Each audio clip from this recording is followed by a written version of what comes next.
Assalamualaikum warahmatullahi wabarakatuh. Kami dari kelompok 7 akan mempresentasikan hasil proyek UAS kami, pemrograman web, dalam semester 4 ini. Nah, namun sebelum itu izinin kami memperkenalkan diri.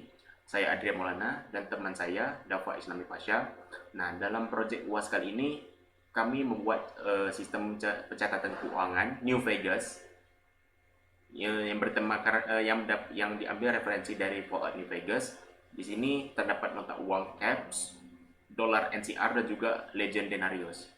Nah, untuk warna yang kami gunakan di sini yaitu hijau neon sesuai dengan khasnya, warna khas Pip-Boy.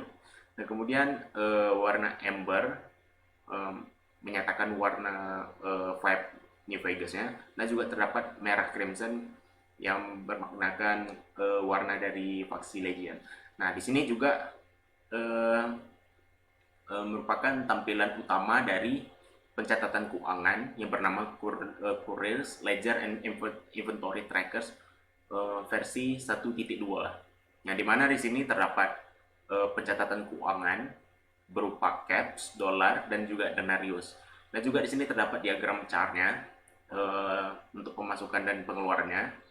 Dan juga di sini di mana kita bisa mengimport data pemasukan atau pengeluaran keuangan, entah itu dalam bentuk caps, dolar NCR ataupun koin denarius Legion. Nah, di sini juga terdapat tipe penghasilan dan pengeluaran setiap kali ada perubahan dalam keuangan. Nah, di sini juga terdapat sistem filters dan filter pencarian dan filter di sini, ya dimana sini kita bisa mencari dari semua mata uang ataupun dalam mata uang tertentu, dan juga tipe dari transaksi atau perubahan keuangan, bisa jadi untuk penghasilan saja, bisa jadi untuk pengeluaran juga. Nah, di sini juga untuk filter waktu pencarian transaksi lognya.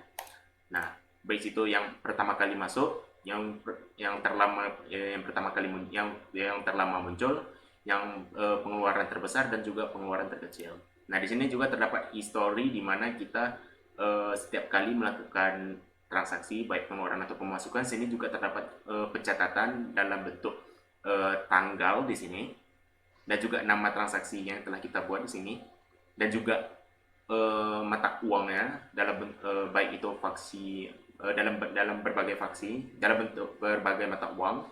Terdapat caps, legion, dan juga NCR di sini, dan juga jumlah yang kita jumlah pengeluarannya. Dan di sini juga terdapat aksi atau tindakan yang bisa kita buat baik untuk dalam mengedit perubahan dari transaksi ataupun menghapus dari transaksi yang sudah kita buat. Nah, di sini untuk bagian holotab dan deck di mana kita bisa me, apa, mengeluarkan pencatatannya itu dalam bentuk JSON seperti ini, dan juga kita bisa mengimport isinya, memasukkan pencatatan yang sudah kita buat sebelumnya. Nah, untuk sistemnya akan dijelaskan oleh teman saya Dafa. Namun di bagian sini, di bagian UI, saya akan menjelaskan beberapa bagian. Di mana di sini saya membuat UI yang paling pertama kali, yaitu di bagian app JSX. Nah, di bagian app JSX, di bagian struktur utama halaman, nah di sini adalah kerangka utama dari seluruh tampilan aplikasi kami sendiri. Aplikasi pencatatan keuangan di Vegas. Nah, di sini semua komponen itu dibungkus dalam satu kontainer besar yang bertemakan terminal Pip-Boy yang diambil referensi game Fallout, dengan bernuansakan hijau neon, font monospace, dan juga background gambar yang di-blur supaya teks tetap terbaca jelas. Nah, di sini juga terdapat komponen yang saya urutkan dari atas ke bawah yang terdapat di sini, yaitu dimulai dari header. Mana header ya?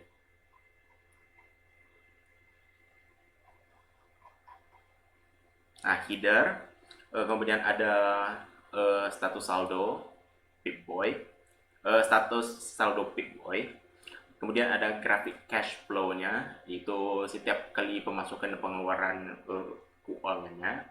Dan juga terdapat form input, transaksi, filter pencarian, daftar transaksi, dan juga terdapat fitur backup datanya.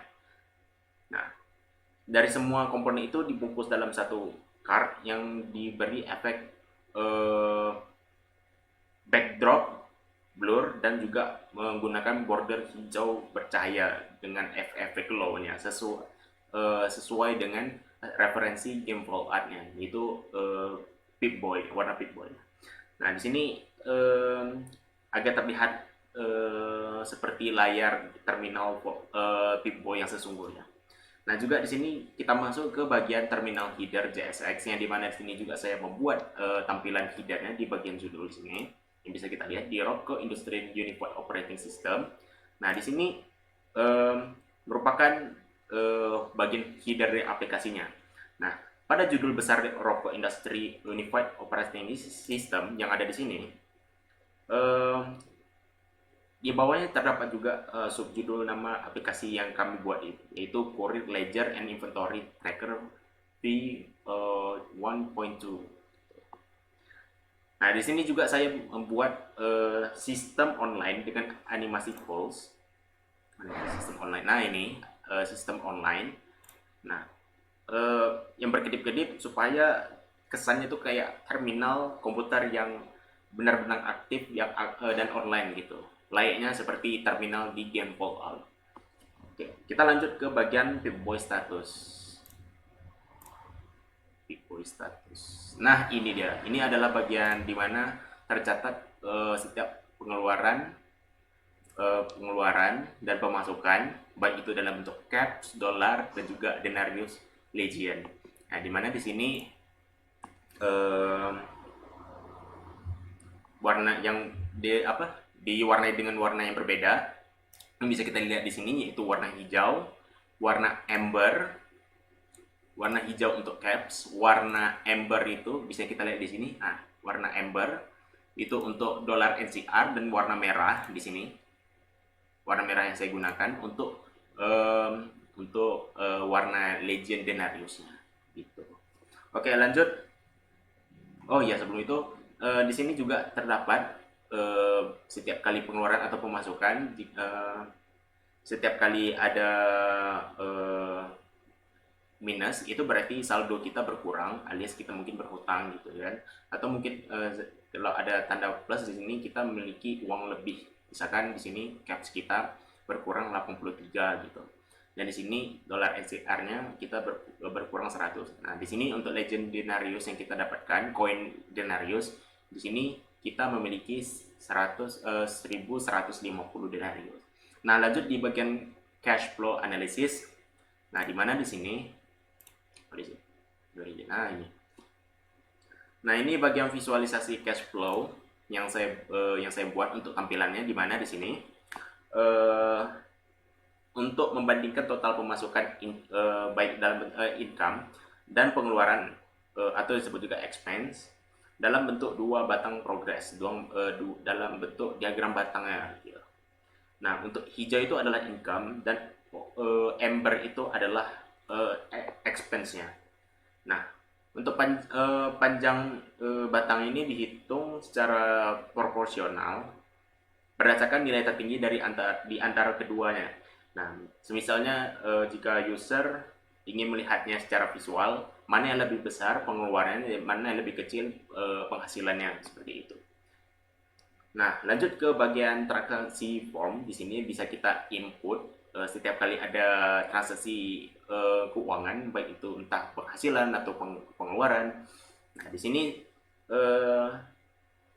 saya memiliki dua mode tampilan, ya, dimana pada yang mode normal berwarna hijau ini untuk init log new record, dimana kini kita ingin menambahkan data baru. Nah, juga terdapat mode oranye, yaitu system override disebutnya.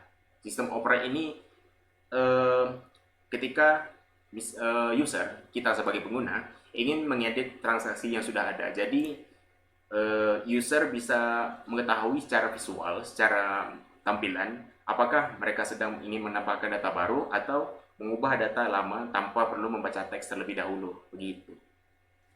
Nah, lanjut di bagian terminal filter. Nah, di bagian terminal filter ini dimana kita bisa mencari transaksi yang sudah kita lakukan sebelumnya. Nah, dimana terdapat kolom tanggal, nama transaksi di sini, dan juga aksi editnya. Eh, Terdapat mata mata uang yang bisa kita pilih di sini. Nah, kemudian di sini eh, apa jenis transaksinya, baik dalam bentuk penghasilan, hanya penghasilan ataupun pengeluaran di sini, dan juga filter waktu di sini, di mana kita transaksi itu akan memfilter berdasarkan waktu yang ditentukan, misalnya yang terbaru, yang terlama, ataupun nilai baik tertinggi ataupun terendah setiap kali transaksi. Nah, di sini juga terdapat data bank history. Nah, data bank history ya. Um, Di sini bisa kita lihat adalah tampilan dari hasil transaksi yang kita lakukan sebelumnya. Nah, di sini terdapat di dalam tabel ini terdapat tanggal transaksi yang telah kita lakukan sebelumnya dalam bentuk dengan format tahun, bulan, dan hari tanggal di sini. Nah, kemudian sini untuk nama transaksi yang telah kita lakukan juga terdapat mata uang yang kita pilih di sini, juga hasil berapa besar nilai pengeluaran ataupun pemasukan yang kita buat di sini. Nah, juga terdapat bagian aksinya, di mana aksi ini kita bisa melakukan edit transaksi yang bisa kita lihat di sini. Juga nah di sini untuk abort atau kita abaikan editnya jika tidak jadi gitu kan. Nah, juga terdapat tombol delete di sini. Kita menghapus salah satu dari transaksinya. Nah, di sini kita terdapat notifikasi warning data will be permanently purged. Proceed. Jika kita pencet OK, nah itu. Dan juga terdapat perubahan di sini. Nah, juga terdapat ada notifikasi di bawahnya, itu di bagian komponen Fallboy Alert.jsx di sini ya.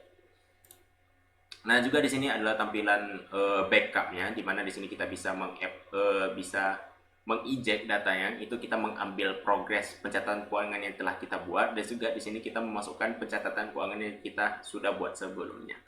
Nah, untuk bagian sistem pencatatan keuangannya akan dijelaskan oleh teman saya, Dapa. Baiklah, perkenalkan nama saya Dava Basya. Ini saya akan menjelaskan bagian sistem logika dari aplikasi yang dari web yang telah saya buat. Sini saya akan menjelaskan tentang bagaimana sistemnya itu bekerja dan logikanya itu bekerja. Nah, ini untuk ya, tampilannya sudah dijelaskan oleh teman saya. Untuk fitur-fiturnya di sini ini ada jenis mata uang kami gunakan. Ini ada bottle caps, NCR dollar, dan Legion denarius. Nah, ini untuk cash flow-nya, di sini ada income atau pemasukan, expense atau pengeluaran. Nah, di sini misalkan saya intinya untuk ingin membeli sebuah item. Misalnya sini saya membuat 10 ml pistol. Kuantitinya saya di sini membeli 2 pistol. Untuk mata uangnya saya di sini menggunakan bottle caps. Dan ini income. Di sini saya menjual lah di sini. Oke, misalnya saya log entry. Nah, maka akan muncul history data yang telah saya buat. Nah, misalnya sini saya ulang lagi sini, misalnya saya ingin menaruh Steam Pack.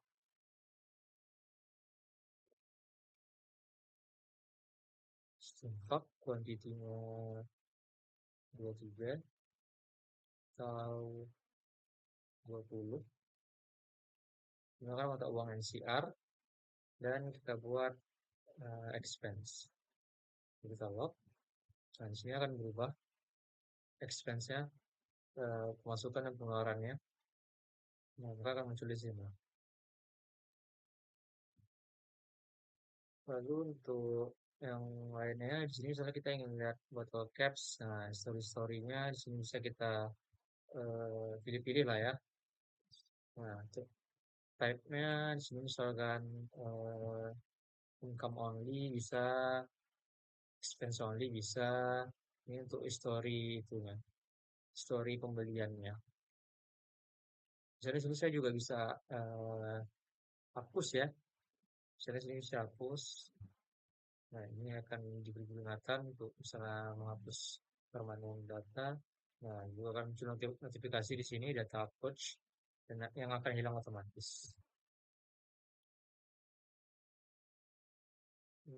Baiklah, mungkin untuk berikutnya saya akan menjelaskan program yang telah dibuatnya.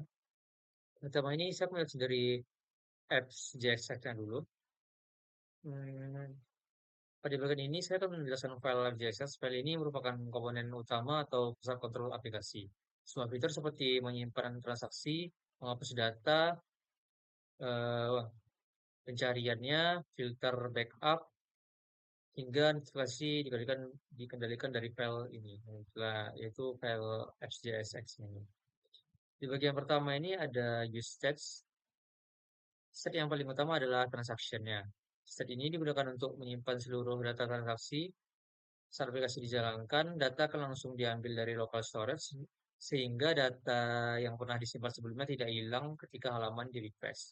Misalnya tadi saya menyimpan semua datanya itu. Nah, misalnya saya menyimpan ini, jika saya merefresh ininya, tidak akan terulang. Nah, tidak akan mengulang lagi lah sistem itu ya. Nah, selanjutnya ada digital ID, editing ID. Set ini digunakan untuk mengetahui apakah pengguna sedang mengedit transaksi atau sedang menambah transaksi baru. Nah, untuk berikutnya search query di sini, search query, filter currency, filter type, dan sort by.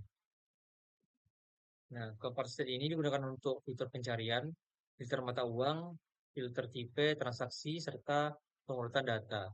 Selain itu ada TOS di sini ya, TOS. Nah, ini untuk mengatur notifikasi yang akan muncul kepada pengguna. Jadi misalnya notifikasi saya menghapus atau menghapus transaksi tadi, maka akan hilang. Untuk penyimpanan data di sini saya menggunakan use efek ya. Fungsinya adalah menyimpan data transaksi ke local storage setiap kali data berubah. Jadi penyimpanan dilakukan secara otomatis tanpa perlu menekan tombol save tambahan. Jadi penyimpanannya otomatis lah gitu. Lalu menambah dan mengedit data. Eh, di sini terdapat fungsi simpan transaksi. Hmm, Nah, hmm. Nah, di sini ada fitur simpan transaksi. Sistem akan membuat ID baru menggunakan waktu saat itu, kemudian memasukkan transaksi tersebut ke daftar transaksi. Jadi memakan waktu pada saat kita membuat data tuh nanti dia akan muncul. Setelah proses berhasil, aplikasi juga akan menampilkan notifikasi agar pengguna mengetahui bahwa data berhasil disimpan atau diperbarui. Lalu ada menghapus transaksi. Sebelum data benar-benar dihapus, aplikasi akan meminta konfirmasi kepada pengguna. Jika pengguna menyetujui, maka transaksi akan dihapus dari daftar dan notifikasi akan ditampilkan. Jadi, misalnya kita sudah setuju untuk menghapusnya, baru nanti notifikasi akan muncul. Lalu ada menghitung saldo atau calculated balance. Fungsi ini menghitung saldo setiap mata uang dengan cara menjumlahkan seluruh transaksi bertipe income dan mengurangi seluruh transaksi bertipe expense.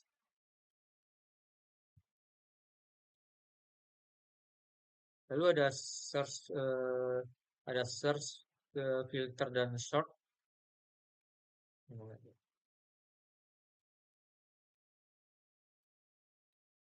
Nah, bagian ini sistem memproses data transaksi.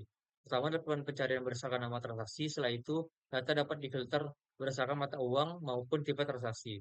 Terakhir, data dapat diurutkan berdasarkan nominal terbesar kecil, sehingga data transaksi terbaru juga bisa ditampilkan. Itu juga dengan transaksi yang lama. Lalu ada backup storage ini ya, datanya. Aplikasi juga memiliki fitur backup dan restore fungsi atau export data. Ini ada export data. Digunakan untuk mengubah seluruh transaksi menjadi file JSON yang dapat diunduh sebagai cadangan.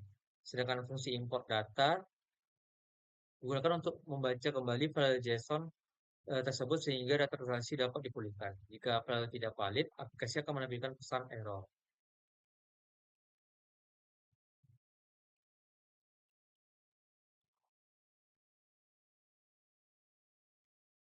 Nah, ini untuk bagian return seluruh komponen aplikasi digabungkan menjadi satu halaman, mulai dari header, informasi saldo, grafik transaksi, form transaksi, filter, daftar transaksi, hingga fitur backup. Setiap komponen menerima data maupun fungsi dari FCSS ini melalui proxy sehingga seluruh fitur dapat saling terhubung. Nah, ini saya akan menjelaskan komponen transaction chart. Nah, itu komponen ini bertugas menampilkan visualisasi data transaksi. Komponen transaction chart ini juga digunakan untuk menampilkan grafik perbandingan antara total pemasukan dan total pengeluaran. Seperti yang saya tampilkan tadi, di sini bisa kita ini transaction chart ini untuk menampilkan total pemasukan dan total pengeluaran kita. Seperti contohnya tadi di sini. Nah, ini.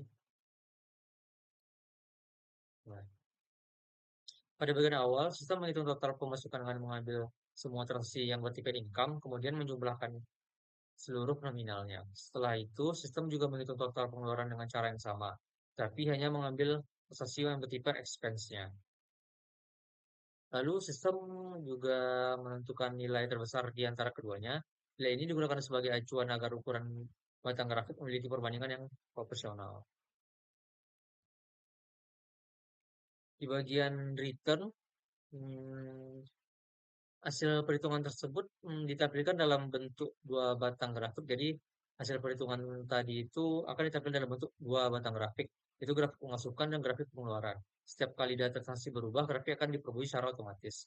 Jadi seperti yang tadi misalnya kita mengeluarkan income-nya, maka akan saling nambah atau berkurang. Misalnya kita punya income-nya, jadi expense-nya berarti dikit. Nah, gitu. Setelah melihat hasil visualisasi data, kayaknya selanjutnya saya akan menjelaskan bagaimana penggunaan memasukkan data melalui komponen transaction form. Komponen transaction form digunakan sebagai media interaksi pengguna untuk menambah maupun mengedit transaksi. Di awal terdapat state form data. Nah, ini. Di awal terdapat state form data yang menyimpan seluruh data input pengguna, dari nama transaksi, nominal, mata uangnya seperti tadi ada tiga mata uang yaitu CAPS, NCR, dan Legion. Lalu ada tipe transaksi hingga tanggal. Selanjutnya terdapat use effect ketika pengguna memilih edit pada suatu transaksi, seluruh data transaksi tersebut otomatis dimasukkan kembali ke dalam form sehingga pengguna tidak perlu mengisi ulang dari awal. Kemudian terdapat fungsi handle change. Fungsi ini dijalankan setiap kali pengguna mengetik atau mengubah pilihan pada form sehingga nilai pada state selalu mengikuti input pengguna. Fungsi berikutnya ada handle submit. Saat sim- tombol disimpan atau ditekan, sistem akan memeriksa apakah data penting sudah diisi. Jika masih ada yang kosong, aplikasi akan menampilkan peringatan. Namun jika semua data sudah lengkap, data akan dikirim ke FCSS untuk diproses sebagai transaksi baru ataupun pembaruan data. Lanjut mungkin ke bagian return ya. Hmm, pada bagian return di sini ditampilkan form yang berisi kolom nama transaksi, nominal, jenis mata uang, tipe transaksi, tanggal, serta tombol disimpan. Jika pengguna sedang mengedit data, akan muncul tombol untuk membatalkan proses edit. Jadi misalnya kita mengedit, maka akan ada tombol untuk mengitunya juga, untuk membatalkannya juga.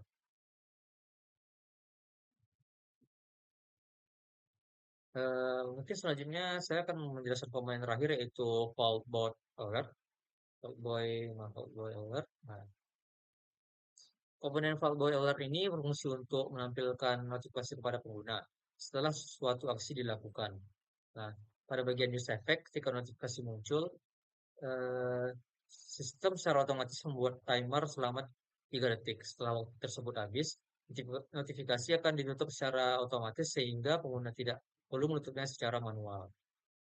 Selanjutnya terdapat pengecekan apakah notifikasi sedang tidak aktif atau tidak. Jika tidak aktif, kemudian akan tidak akan ditampilkan. Kemudian sistem menentukan tampilan notifikasi berdasarkan jenisnya. Jika tipenya error, notifikasi akan menunjukkan kondisi gagal. Sedangkan jika tipenya sukses, notifikasi akan menunjukkan bahwa proses berhasil. Terakhir pada bagian return ininya, pada bagian return, pesan motivasi ditampilkan di layar sesuai pesan yang dikirimkan dari FCSX tadi.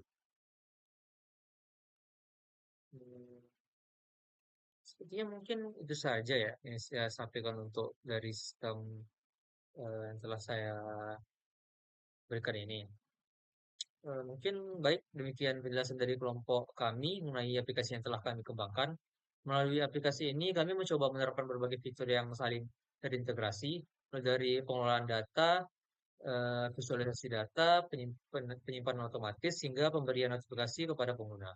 Kami berharap aplikasi ini dapat memberikan pengalaman yang lebih mudah dan efisien dalam mengelola transaksi. Terima kasih atas perhatian Bapak, Ibu dosen, dan teman-teman dan eh, abang-abang sekalian yang telah mengawas. Apabila ada pertanyaan, mungkin bisa saja chat pribadi. Yalah, saya akhiri dengan wabillahi taufiq wal hidayah. Wassalamualaikum warahmatullahi wabarakatuh.